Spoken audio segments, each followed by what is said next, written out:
स्वागत छ भाइ बहिनीहरुलाई नेपाल अनलाइन स्कुलमा। हामीहरुले अल्जेब्रासँग रिलेटेड लङ क्वेशन्सहरु डिस्कस गरिरहेका थियौं, जसमा हामीहरुले टाइप 1 टाइप 2 को क्वेशनहरु डिस्कस गर्यौं र टाइप 3 मा पनि केही क्वेशनहरु डिस्कस गर्यौं र टाइप 3 को क्वेशन अब तपाईहरुले थाहा पाइसक्नु भएको छ कि कस्तो टाइपको क्वेशन आउँछ भनेर तपाईहरुले थाहा पाइसक्नु भएको छ र टाइप सेम छ भने क्वेशनको फर्मेट सेम हुनेवाला छ। अब जस्ट हामीहरुको केही फंक्शन्सहरु फरक होला र हामीहरुले निकाल्नु पर्ने भ्यालुहरु फरक आउला, त्यति नै फरक हो। मैले मैले यहाँ जस्तै एउटा अर्को क्वेशन लिएको छु र यो क्वेशन भनेको 2074 मा रेगुलरको स्टुडेन्ट्सहरुलाई सोधिएको क्वेशन हो। सो यस क्वेशनको सोलुसन गर्न थाल्छौं हामी र यस क्वेशनमा सोधिएको छ हामीहरुलाई fx फंक्सन गिभन छ र त्यसैगरी gx फंक्सन पनि गिभन छ, ठीक छ। र त्यसैगरी हामीहरुलाई भनेको छ f not g inverse x is equals to fx हुन्छ भनेर भनेको छ क्वेशनले र हामीहरुलाई भन्छ find the value of x। Easy छ। here given functions are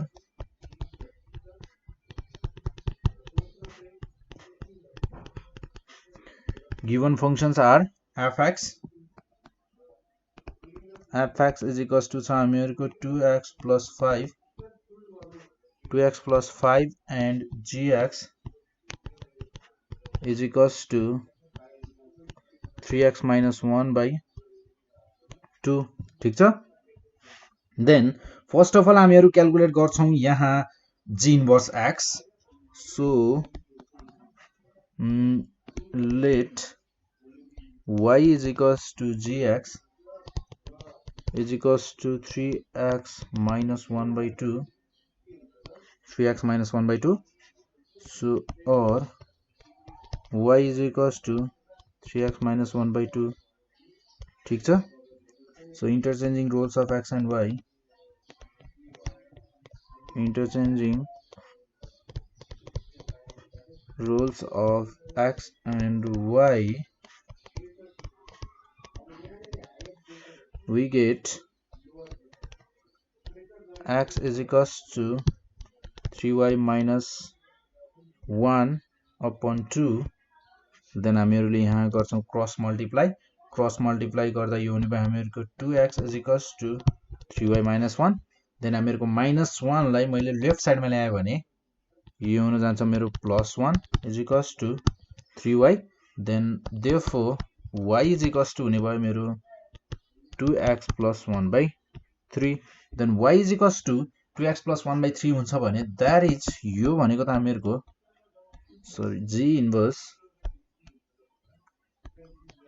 g inverse x is equals to 2x plus 1 by 3. Then according to question now according to question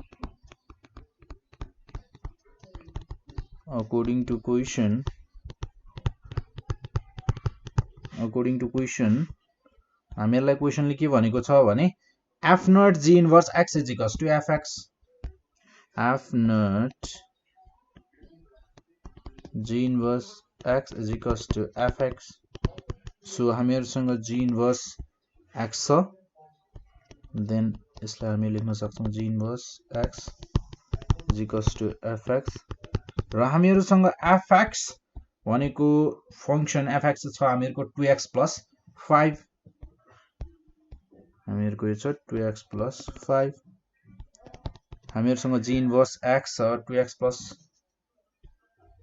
2x plus 1 by 3. Then हामीहरुको fx function छ, हामीहरुलाई fx function छ हामीहरुको 2x plus 5, ठीक छ,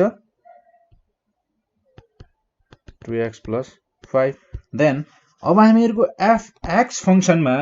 as a input हामीहरुले दिनुपर्ने छ 2x plus 1 by 3. So यो हुन जाने भयो हामीहरुको 2 into 2x plus 1 by 3 plus 5 is equals to 2x plus 5, ठीक छ, plus 5 cancel out. सो अब हामी यहाँ गर्न सक्छौं cross multiply. So cross multiply गर्नु भन्दा पहिले हामीहरुले यहाँ ब्रैकेट खोल्दिदा राम्रो होला सायद, र ब्रैकेट नखोल्दा पनि फरक चाहिँ पर्दैन। सो 4x plus 2 र क्रस मल्टिप्लाई गर्दा यो हुने भयो हामीहरुको 3 into 2x ठीक छ और 4x plus 2 is equals to 6x ठीक छ then और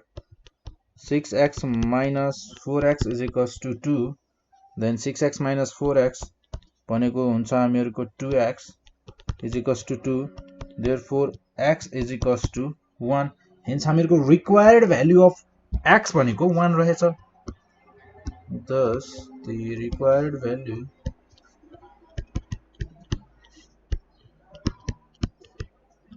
of x is 1 ठीक छ then त्यसैगरी एउटा अर्को क्वेशन हेरौं सेम टाइपको एउटा अर्को क्वेशन हेरौं जस्तै हामीलाई क्वेशनमा के भनेको छ भने हामीहरुसँग क्वेशन छ if fx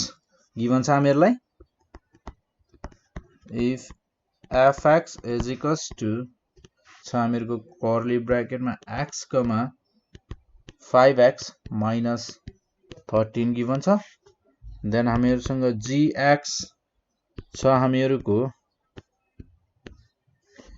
यहाँनिर सरी f मात्र हुन्छ है g x, 2x plus 7 by 3 हुन्छ is equals to then if this र हामीहरुलाई भनिएको छ this then and g inverse x is equals to f not fx हुन्छ भनेर हामीलाई क्वेशनले भनेको छ र भनेको छ find the value of x र यसमा अब कन्फ्युज हुनुपर्ने कुरा छैन सो यसरी कर्ली ब्र्याकेट भित्र हामीहरुको जुन x, 5x minus 3 भनेर दिएको छ नि हो एउटा कुरा हामीहरुको यहाँनिर fx फंक्सन भनेर यसरी लेख्थ्यौ नि हामी हो यसरी लेख्नु र यसरी लेख्नुमा केही फरक छैन एउटै कुरा हो सो हामीहरुलाई यहाँ गिभन भनेको के छ त्यो हेरौं पहिले your given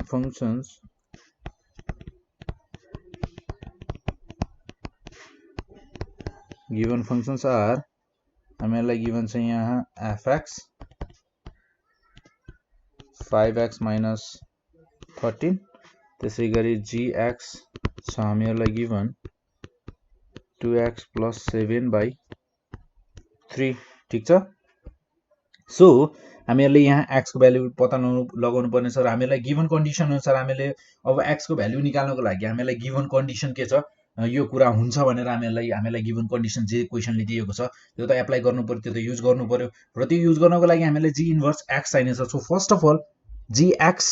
फंक्शन को इन्भर्स निकालेर हेरौं सो हामीहरुको यहाँ now let y is equals to gx is equals to हामीहरुको छ 2x plus 7 by 3 ठीक छ सो यो भनेको भने भयो हामीहरुको y is equals to 2x plus 7 by 3 then हामीहरुले यसलाई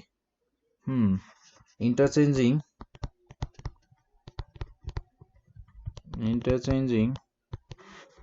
rules of x and y we get x is equals to 2y plus 7 by 3 so अब हामीहरुले यहाँ क्रस मल्टिप्लाई गर्न सक्छौं क्रस मल्टिप्लाई गर्दा यो हुने भयो मेरो 3x is equals to 2y plus 7 then यहाँबाट मैले y को भ्यालु क्याल्कुलेट गर्न सक्छौं 3x minus 7 is equals to 2y then मेरो यहाँबाट y भनेको हुने भयो 3x minus 7 by 2 ठीक छ यो भयो मेरो that is यो भनेको त हामीहरुको हो g inverse x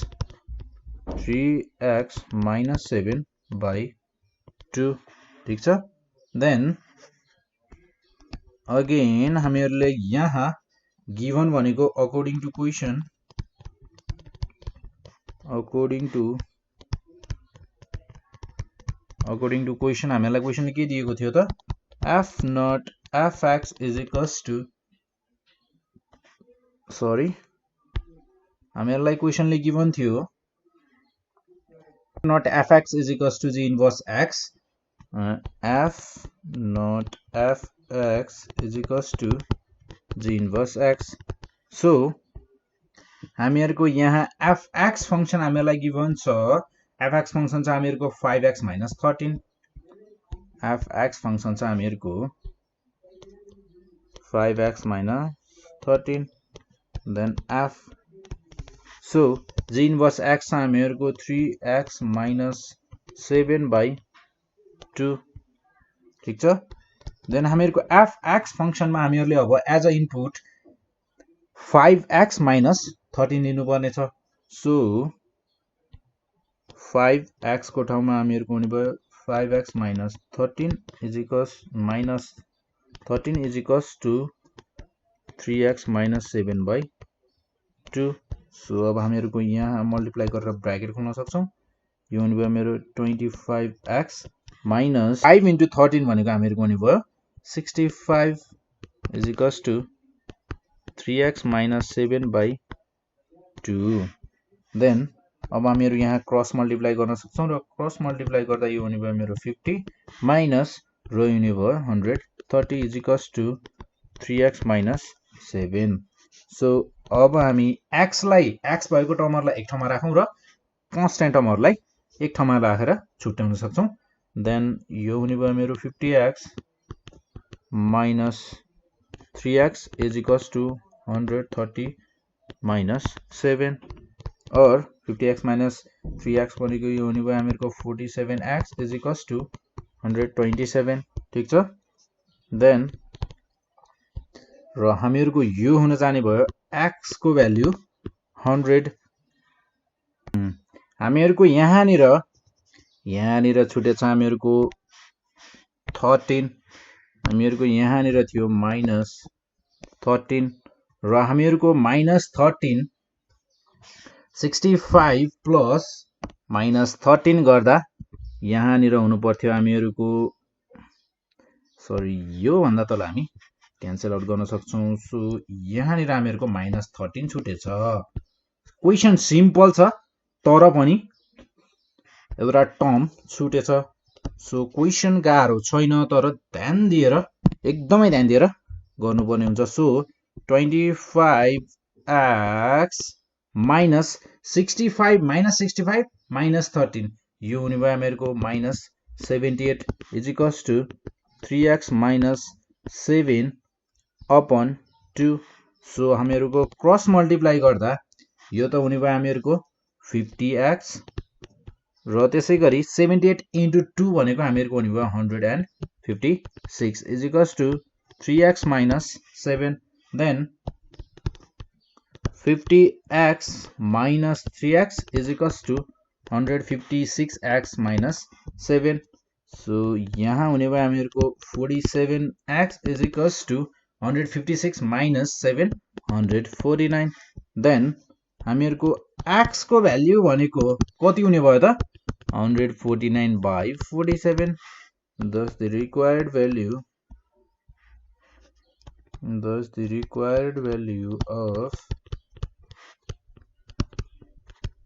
value of x is 149 by 47 हामीहरुले यसरी क्याल्कुलेट गर्न सक्छौं र यदि यसलाई हामीले पोइन्टमा नै लेख्न मन लाग्यो भने यो हुन्छ हामीहरुको 3.17 यसरी क्याल्कुलेट गर्न सक्छौं एकदमै सजिलो छ सो यसपछि फेरि एउटा क्वेशन हेरौं होला भन्दा पनि म तपाईहरुको लागि एउटा क्वेशन लेख्दिन्छु है यो क्वेशन भनेको हामीहरुको 2073 मा रेगुलरमा सोधेको छ if क्वेशन छ हामीहरुको if 2fx is equals to kx minus 3 र त्यसैगरी हामीहरुको 1/3 gx is equals to 1 upon x plus 2 छ र भनेको छ हामीहरुलाई f not g inverse x is equals to f naught g inverse 3 is equals to हामीहरुको हुन्छ -1/4 हुन्छ भनेर भनेको छ र find the value of x। So अब यसमा हामीहरुलाई चाहिने भनेको g inverse x। So first of all हामी g इन्भर्स x क्याल्कुलेट गर्छौं र हामीहरुको यहाँबाट fx भनेको फंक्सन हामीहरुलाई fx फंक्सन भनेको हुने भयो हामीहरुको kx find the value of k है, find the value of k। हामीहरुको k यहाँ छ अननोन भ्यालु, यसको भ्यालु हामीले क्याल्कुलेट गर्नुपर्ने छ x kx - 3 अपन 2 ठीक छ। यो भयो हामीहरुको fx र त्यसैगरी gx भनेको हामीहरुको हुन जाने भयो 1 अपन gx भनेको हामीहरुको 1 * 3 अपन x + 2। यसलाई 1 * 2 1 * 3 लेख्नु भन्दा पनि यहाँ 3 मात्र लेख्दा पनि ठिक हुन्छ। 3 अपन x + 2 भनेको हामीहरुको gx फंक्सन भयो र फर्स्ट अफ अल हामीहरु g इन्भर्स निकाल्छौं र g इन्भर्स x हामीहरुको gx युज गर्नु पर्यो। सो gx भनेको हामीहरुको y = gx हुन्छ 3 अपन x + 2। सो हामीहरुको x = 3 अपन y + 2 र हामीहरु यहाँ क्रस मल्टिप्लाई गर्छौं देन y + 2 = 3/x देन यो हुन जान्छ हामीहरुको y = 3/x - 2 देन यसलाई यो हुने भयो हामीहरुको 3 - 2x अपन x। यो भयो हुने भयो हामीहरु g इन्भर्स x ठीक छ। यो भयो हामीहरुको g इन्भर्स x र हामीहरुलाई चाहिने भनेको g इन्भर्स x को ठाउँमा 3 यानी कि हामीहरुको इनपुट भ्यालु 3 हुँदा कति हुन्छ हामीहरुलाई त्यो चाहिने छ। सो 3 - 7 * 3 सरी यहाँ निर 7 लेखेछु, यहाँ निर हुन्छ हामीहरुको 2x हैन 2x देन यहाँ निर हुने भयो हामीहरुको 2 * 3 अपन x को ठाउँमा हामीहरुको छ 3 देन 3 - 6 अपन 3 र यो हुने भयो हामीहरुको -3 अपन 3 = -1। g इन्भर्स 3 भनेको हामीहरुको -1 हुने रहेछ। So now according to question हामीहरुलाई क्वेशनले के भनेको थियो त? क्वेशनले भनेको थियो हामीहरुको g इन्भर्स 3 = -1/4 हुन्छ भनेर भनेको थियो। सो हामीहरुको g इन्भर्स 3 भनेको त -1 पो हो त। सो 1/4 र हामीहरुको fx फंक्सन जुन छ fx फंक्सन छ हामीहरुको kx - 3/2 र हामीहरुको x को ठाउँमा एज अ इनपुट हामीहरुको गएको छ -1। So -k - 3 upon 2 =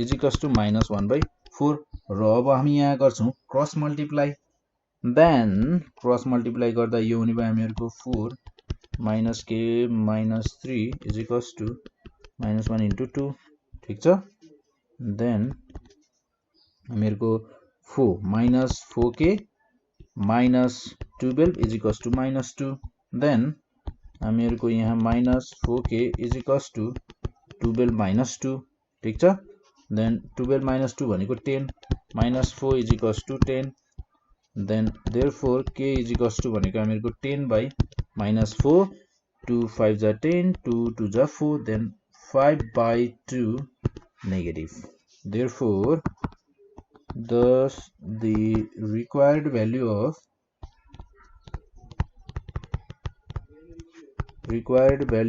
of k is -5/2 भनेर हामीहरु यसरी क्याल्कुलेट गर्न सक्छौं।